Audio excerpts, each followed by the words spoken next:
No Place to Go. Written by Lezlie Lowe. Narrated by Amanda Wood. Dedication. For Lily and Georgia, whose early urban adventures started this whole thing. Chapter 1. Game of Thrones. Spring 2005. I abandoned my kids and trundled down the grimy concrete stairs to the public bathrooms in the bunker-like pavilion on the Halifax Common. Practically every day, summer, fall, spring, and winter, doesn't matter. I yank on the heavy door, more surprised when it budges than when it doesn't. Getting in is only something of an advantage. These public bathrooms are smelly and soap-free. There's no changing table, often no paper towels, and the hand dryers have been smashed off the walls. I turn around and climb the stairs to retrieve my girls. To use these city-run facilities, I leave my double stroller and the rest of my belongings outside, crossing my fingers that nothing gets stolen while I help a toddler down the stairs, balancing an infant and lugging a diaper bag. I brave it. My bladder's weak, always has been. It's not a medical condition. It's just that when I have to go, I really have to go. What's more, my feeble ability to hold it far exceeds my toilet-training 3-year-olds. So daily, down the stairs I tromp to give that handle a yank. Most days, it's a no-go, which means a quick turnaround to head home to pee or change someone's pants. I'll learn later that the softball league that uses the diamonds on the weekends has copies of the keys. They turn the deadbolts when they leave on Sunday evenings, lest up-to-no-good mothers like me get in and mess up the place. I'm on the Common because it's close to my home, a convenient place to go to get the heck out of the house. Being free of 4 walls with young kids is a prophylactic against maternal madness, and the Halifax Common is a central park on downtown's edge with plenty of grass and trees and paths for strolling.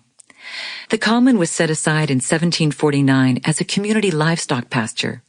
The irony here is inescapable. This place was at one time a giant bathroom. Having banished sheep and cows, the modern Common's 12 hectares hold tennis courts, ball diamonds, a skate park, a swimming pool, and a splash pad. The place is built for leisure, unless, that is, you're the kind of person who uses the bathroom.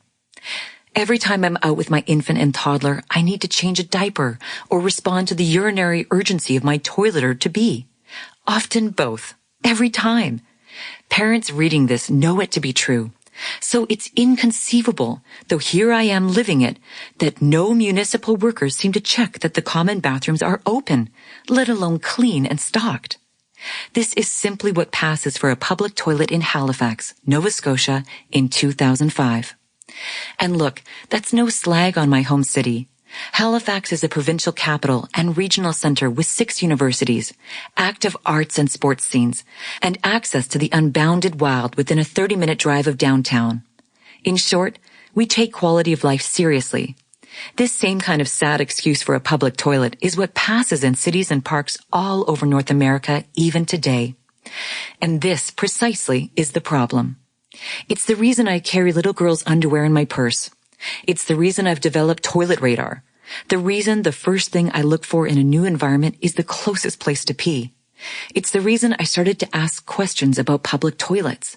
Like, why aren't there more of them? In a developed country with enough money to fund polar and space exploration and to give generous tax breaks to multinational corporations? And how is it that, with kids, I started having so much trouble navigating a city that I used to steer through relatively problem-free? People tell you your life changes once you become a parent. And it's true. I sure started seeing public bathrooms differently. Or you might say I started seeing them at all.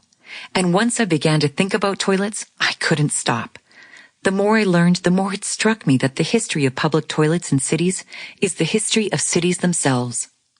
Toilets have been a central, reoccurring theme in my journalism practice ever since I wrote my very first piece as a staff writer for Halifax's alternative weekly paper, The Coast. That's when I found out that the softball leagues were the ones locking me out. Public bathrooms are invariably one of the highlights or lowlights of my travels. My holiday pics are flooded with public bathroom shots. I reach excitedly for my Twitter feed when I find a great bathroom sign, like the ones at Edinburgh's Meadows Park, which Sample complete. Ready to continue?